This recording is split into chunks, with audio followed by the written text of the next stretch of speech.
Hello ও level students, তোমাদের জন্য বাংলা বানানের যে স্পেশাল ক্লাস চলছিল সেটা আজকে পার্ট 3। এটা যদি তোমরা ভালো করে দেখো, আগের ভিডিওতেও বলেছি যে এটা তোমাদের কিন্তু অনেক উপকার হবে। হ্যাঁ, বানান ভুল মনে করো 80%, বলা যায় 80% কমে আসবে এই 4টা ভিডিও তোমরা যদি ভালো করে দেখো। দেখো এখানে শুরুতে আছে যে মনোযোগী, সহযোগী, প্রতিযোগী, উপযোগী। এই ধরনের বানানগুলো কিভাবে মনে রাখবা?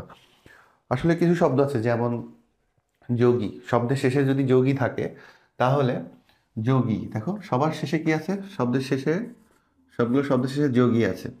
যোগী বা জীবী, যোগী বা জীবী যদি থাকে তাহলে অবশ্যই দীর্ঘইকার দিবা। যদি জীবী থাকে দুইটাতেই দীর্ঘইকার হবে, ঠিক আছে? কৃষিজীবী মানে ফার্মার্স, দীর্ঘজীবী যারা অনেকদিন বাঁচে, বুদ্ধিজীবী ইন্টেলেকচুয়ালস, এরকম যে জীবী থাকলেই দুটোই দীর্ঘইকার দিবা এবং বর্গীয় যায় এখানে।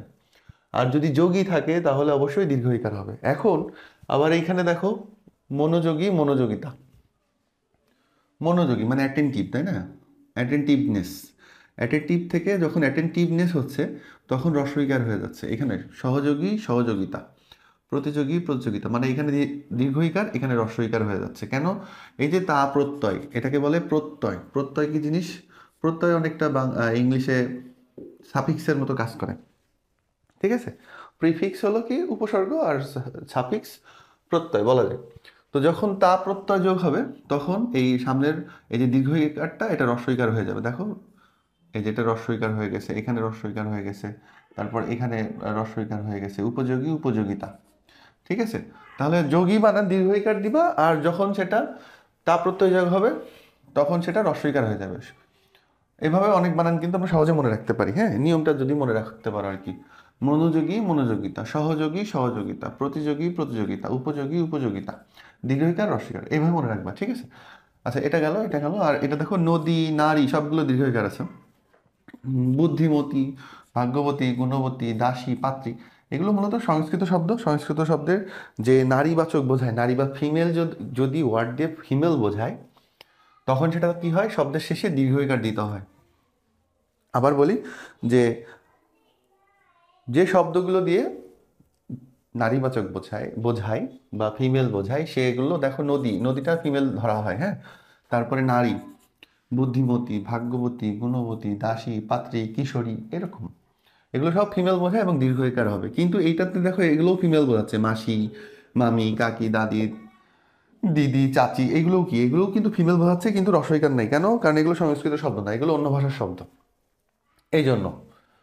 ঠিক আছে, এটা মনে রাখবা যে ফিমেল বোঝাইলেই দীর্ঘইকার হবে না। ফিমেল এগুলা যেগুলো সংস্কৃত ভাষার শব্দ, তোমরা এগুলো মোটামুটি চিনে রাখো। এগুলো তোমাদের এগুলো চিনে রাখলে হবে। তারপর পরীক্ষা, অতীত, প্রতীক্ষা, এভাবে পড়ি। পরীক্ষা, প্রতীক্ষা, অতীত, এটা তোমরা যারা সন্ধি করো, মানে তোমরা তো সন্ধি করো, তো বড় একটা অংশ তোমাদের সন্ধি পড়তে পড়তে যায় বড় একটা সময়। তো এই যে প্রতি, দেখো প্রতি যোগ ইক্ষা, তাই না? কি হয়ে যায়? প্রতীক্ষা। এই যে রস্বইকার, আর রস্বইকার সবসময় কি হয়ে যায়? এই জায়গাটায় দীর্ঘইকার হয়ে যায়, তাই না? তোমরা এটা এটা কিন্তু সন্ধির নিয়ম, এটা পরীক্ষায় আসে, তোমরা জানো। তো এটা মূলত এই যে প্রতি ই, এখানে ই সাউন্ড, ই আর দীর্ঘ ই মিলে যেটাই হোক না কেন, ই আলটিমেটলি সেটা দীর্ঘইকার হয়। আমার সন্ধির ভিডিও আছে, তোমরা দেখলে বুঝতে পারবা। তো এরকম অতীত, অতীত বানানে দীর্ঘইকার হবে। প্রতীক্ষা, পরীক্ষা, এগুলো সব দীর্ঘইকার। পরীক্ষা বানান অনেকে ভুল করে রস্বইকার দিয়ে দেয়, ঠিক আছে? এটা দিলে হবে না, কিন্তু দিলে হবে না, এটা তোমাদেরকে দীর্ঘইকার দিতে হবে। এগুলো সন্ধিযুক্ত শব্দ। তো এটা গেল। তারপর দেখো এখানে আছে সোনালী, রূপালী, বর্ণালী, খেয়ালি, এগুলো সব কি আলী প্রত্যয় যুক্ত আছে। আলী শব্দের শেষে, একটু যদি আস্তে আস্তে উচ্চারণ করি, সোনালী, আলী, রূপালী, বর্ণালী, খেয়ালি, সবগুলো শব্দের শেষে কি আছে? আলী আছে। তো যদি শব্দের শেষে এরকম আলী দেখো, মানে আলী উচ্চারণ হয়, তাহলে তোমরা অবশ্যই রস্বইকার দিবা। আচ্ছা, আর কিছু আছে এবার দেখাবো।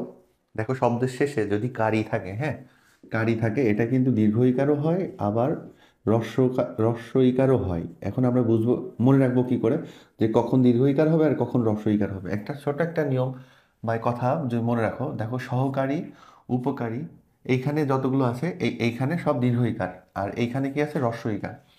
রস্বইকার দিয়ে শব্দ কম, দীর্ঘইকার দিয়ে বেশি। তো নিয়মটাকে আমরা কিভাবে মনে রাখবো? মানে শব্দগুলো যে সহকারী, একবার করে পড়ি আমরা। সহকারী মানে অ্যাসিস্ট্যান্ট, উপকারী যে উপকার করে, পথচারী প্যাডেস্ট্রিয়ান, হত্যাকারী কিলার, তাই না? কর্মচারী, ওয়ার্কার বা অফিসে কাজ করে এরকম। তারপরে সাহায্যকারী, সাহায্যকারী হেল্প করে যে। তারপরে আবেদনকারী, যে অ্যাপ্লিকেশন করে। এখন এইখানে সবগুলো কি দীর্ঘ ইকার।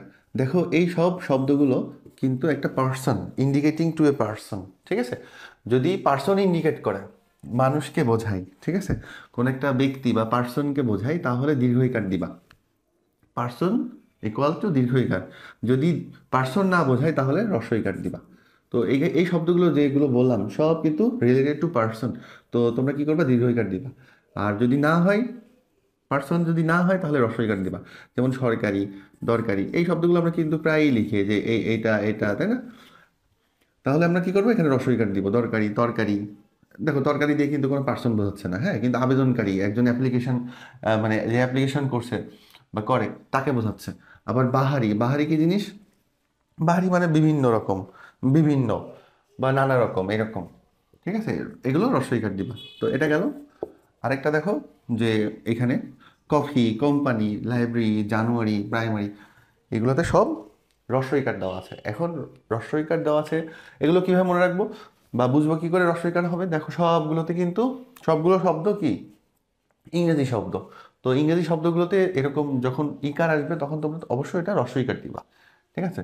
কফি, কোম্পানি কি এগুলো কি ইংলিশ ওয়ার্ড না? English word. মূলত যেগুলো আরবি ফার্সি শব্দ বা বিদেশি শব্দ ওইগুলোতে হ্রস্বইকার হয়। ওকে, লাস্ট ওয়ান।